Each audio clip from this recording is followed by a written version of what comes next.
What's up, everybody? Derek Anderson, the DA, and bruh.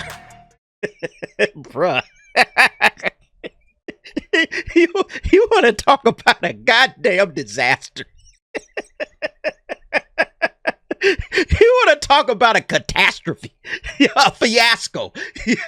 I can't even come up with more synonyms to describe this shit. ELIO, by Pixar of all companies. Pixar put this shit out.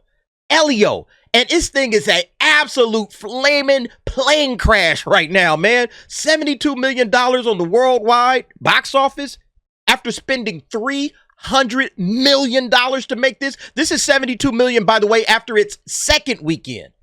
It would be bad enough if it was the first weekend. This is after 2 weekends. This thing is sitting at $72 million worldwide. You want to talk about losing your ass? This is called losing your ass. Golly, man, like, how do you recover from something like this, man?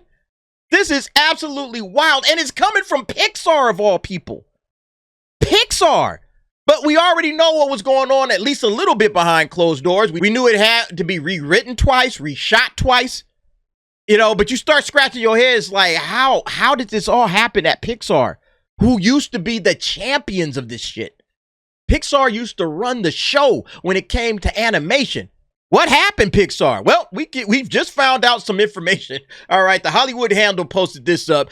Details on Pixar's ELIO catastrophic development path. ELIO was initially portrayed as a queer-coded character with also a scene in ELIO's bedroom with pictures suggesting a male crush. Stop. There it is right there. That's the reason why this show and this movie failed. Because Pixar is full of weird fucking people that don't have kids, and then they try to push their queer-coded weird bullshit on kids in a kids movie. That's why. That's exactly what happens, man. Budget was north of $200 million. Budget was $300 million. North of, $300 million. Bruh. The ELIO that's in the theaters right now is far worse than Adrian's best version of the original. I don't know how that can be possible. All right, that shit was trash. That shit was utter trash. I saw it in theaters thanks to my audience. They forced me to go out there for some super chats. The first cut of the film had a test screening where audiences were asked how many of them would see it in the theater, and not a single hand was raised, bruh. Like, if you have a test audience and nobody wants to go and watch it, pull the fucking plug. All right, cool. Disney Plus it is. I wouldn't even think twice about it. Oh, nobody would go see this in the theaters? Easy money. Disney Plus. This thing won't touch theaters. Hell no. As a matter of fact, we're just going to put it out there as it is. We're not even going to recut it. We're not going to reshoot it. We're not going to do nothing with this. The first cut is the only cut. We're not doing anything else. Why? What, we going to really put something in here that makes somebody put a hand up? Not a single hand was raised? That's y'all fucking up, Disney. I'm sorry, man. That's y'all fucking up. But yeah, here's the problem right here, okay? They decided to push gay shit in the kids' show. And then Bob Iger came along and said, nope, scrub that gay shit up out of there. All right. I was thinking about this because this little kid, man, he already looked like he was swinging a different way. Anyway, queer-coded, whatever you want to call this shit. This is garbage art. It had a garbage story, clearly. They were trying to push identity politics on kids. That's the problem. Pixar is full of woke morons. Woke weirdos that want to push bullshit on kids. That's the reason why y'all are failing. Fire them and you might solve the problem. And maybe talk to John Lasseter about coming back. But all of this comes from this Hollywood Reporter article inside ELIO's catastrophic path, America Ferrera's exit, director change, and erasure of queer themes. Creators at Pixar who saw the original director's previous cut of ELIO tell THR about the movie's challenging production process. ELIO just became about totally nothing. Well, yeah, that's the problem. You see, when you scrub and erase all of this weird shit out of there, then you're just left with a fucking nothing burger, which is exactly what they had. They had no story. That's what this tells me. This tells me you really didn't have a story at all. All you had was queer and gay and weird. That's the movie. The story is just about being queer and being gay or whatever. And when you erase that shit out, well, what's left? Shit, nothing. It's a fucking nothing burger. We don't really have a story. That's the storytellers that they got over there at Disney right now, okay?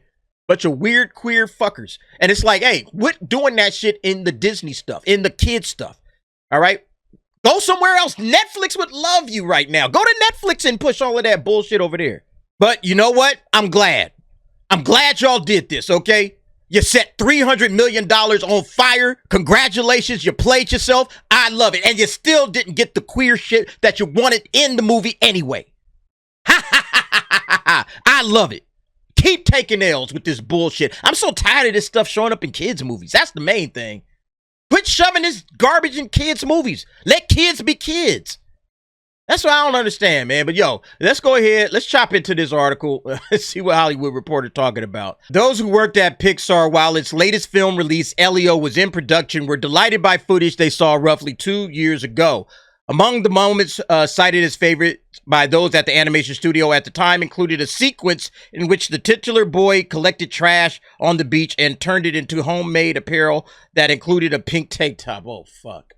So that's what they were excited about. The movie's team would refer to ELIO showing this off to a hermit crab as his trashing show. Yeah, see, it was the gay shit, all right? A pink tank top. That was their favorite part of the movie? This scene sounds retarded. This is their favorite part of the movie? Fuck. Yeah, no talent hacks, all right? They just want to push identity politics. That's all they care about. This is their favorite part of the movie, of him finding a pink tank top and calling it his trashing show. What a dumbass idea. But if you bought a ticket to ELIO and don't remember seeing this, it's not that you chose the wrong time to refill your soda. According to multiple insiders who spoke to The Hollywood Reporter, ELIO was initially portrayed as a queer-coded character, reflecting original director Adrian Molina's identity as an openly gay filmmaker. Other sources say that Molina did not intend the film to be a coming-out story, as the character is 11. But either way, this characterization gradually faded away through the production process as ELIO became more masculine following feedback from leadership. Gone were not only such direct examples of his passion for environmentalism and fashion, but also a scene in ELIO's bedroom with pictures suggesting a male crush. Hints at the trash fashion remain in the released film, with the boy wearing a cape decorated with discarded cutlery and soda can tabs, although without any explanation for the unusual attire. Yeah, because again, he was just putting on shit or whatever, but they didn't want to have some overtly gay, oh, he's got a pink tank top, you know? That's what they wanted out of there, because it's like parents ain't coming to watch this. Looks like parents didn't come to watch it anyway.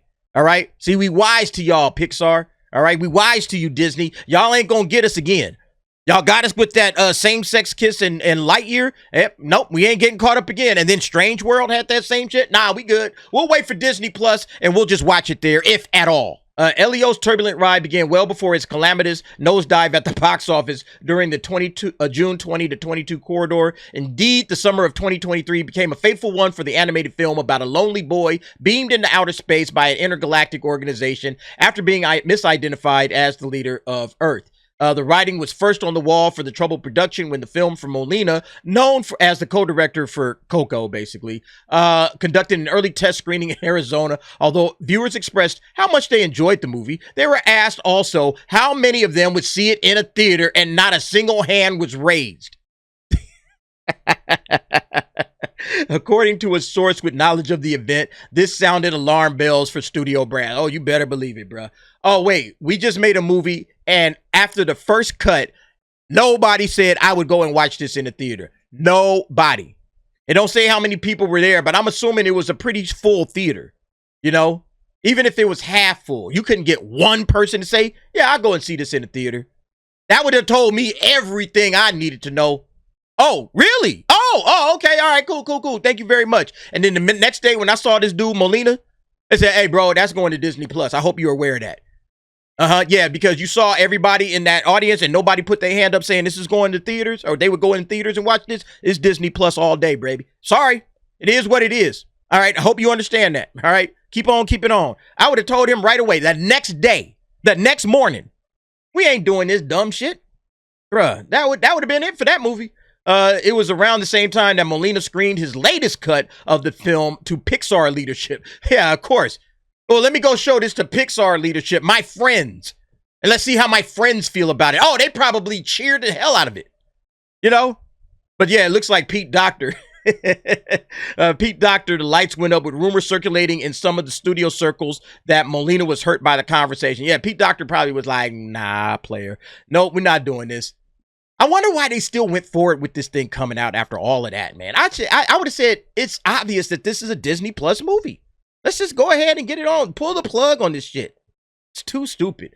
The part that is clear is that Molina exited the project soon after, and much of ELIO was reworked under new co-directors Madeline Sherifian and Domi Shi. You know, and then yeah, they immediately pulled all the woke shit out. All right. They immediately yanked it. Let's see. After a year-long delay, the film arrived in theaters June 22nd, bombed with just $20 million domestically, the lowest opening frame at the box office in Pixar's history. I was deeply saddened and aggrieved by the changes that were made, says former Pixar assistant editor Sarah Ligatich, who provided feedback during ELIO's production as a member of the company's internal LGBTQ. The company's internal LGBTQ group. Pix Pride. There go the problem right there. That's the problem that Pixar had over there. Is groups providing feedback. Why is this group providing any feedback on anything? Like I don't. It's one thing to have a little group of people say, "Hey, can we put together, a little coalition here at work, Pride or whatever." It's like, man, as long as y'all show up and do your work and do your jobs, I don't really care what you do. Show up and do your jobs. Make sure you're clocking in, clocking out on time, and you're not farting around on the job. Other than that, if you want to put together some little after-hours group or whatever, before hours, after hours, at lunch, have at it. I don't care. But when these types of folks are providing feedback on the work based upon their ideology, oh, you got problems, Pixar. You got major problems. Like, do you have a group for every identity that's out there? Do you have one for Latinos? Do you have one for blacks? And do they all get a say on every movie that's made? Do you have that? Because if not, then this is a major problem. It's a major problem regardless. You shouldn't have those groups providing feedback. Why does this group get to provide feedback about ELIO? They shouldn't. We'll take feedback from the actual people working on the movie, the directors, Pete Docter and the crew, and that's it. Why is Pix Pride doing anything? Again, that's the problem. That's the problem right there. They got these little activist groups within the organization themselves, and they're providing feedback. They were probably in bro's ear the entire time. You gay. Why don't you just go out and put the bro in the little pink tank top? Come on, represent us, represent us. They were doing all of that shit. And it fucks with the work. No. We are here to work and make a movie. A movie that we need the whole damn world to see because we're spending a ton of money on it. We are not here to cater to your particular organization's identity. That's not working. You're not the only people that we need to go watch this movie. We need everybody to go and watch it. This is the problem right here, okay? You see it in black and white. Although she praises Sharifian and she, as filmmakers, Ligatich notes that a number of creatives working on the film stepped down after the directors shared their first cut of the movie. The exodus of talent after that cut was really indicative of how unhappy a lot of people were that they had changed and destroyed this beautiful work. Another Pixar source disputes that people stepped down in response to Molina's departure. They probably stepped down because they knew this was a dead deal, man. This is done. There's no reason to keep going with this. Nobody raised their hand. Not one person said, oh yeah, I would go and see this in theaters. I would love to know how many people were in the theaters for that, man. That is absolutely wild. But yeah, I mean, look, man, you're seeing it right here. This is the reason why ELIO failed. They're telling on themselves. They're telling you everything you need to know about what's going on over there at Pixar. They're making woke crap for woke weirdos, Pix Pride, instead of making it for, general audiences. The general audience is who you should be making your movies for. And because you guys don't, it is what it is, all right? Yeah, so congratulations. You played yourself $72 million. I'm wondering if this thing is going to hit $100 million. I don't think so. That is a wild ass number right there. This thing, look, what's coming up in the next couple of weeks? We got Jurassic World. We got Superman. We got the Smurfs are going to come up. The Smurfs is probably going to dust this thing. And then we got Fantastic Four. Shit, F1 is in theaters right now, kicking ass. Bruh, I have a feeling that ELIO is going to be on Disney Plus before the summer is up. Facts. fact, on Disney Plus before the summer is up, this thing is there. I don't give it much longer than maybe the end of July, maybe early August, because I can't see them just leaving this thing to die out there. It's like, nah, bring it in. bring it in. Disney Plus this thing. This is crazy. Anyway, y'all let me know what y'all think about this, man. Look, Pixar, I'm telling you right now, if you want my advice or any general person's advice, get rid of all the activists. Every last one of them. Fire every single one of them. I know you guys cleaned house a little bit. Clean house some more. And get back to regular, good old-fashioned Pixar storytelling. And go talk to John Lasseter, man, because y'all need him back in the worst way. Bruh. Man, it's too crazy. Anyway, y'all let me know what y'all think. Jump down in the comments. Give me your thoughts and opinions on that. Thanks for watching. See you next time.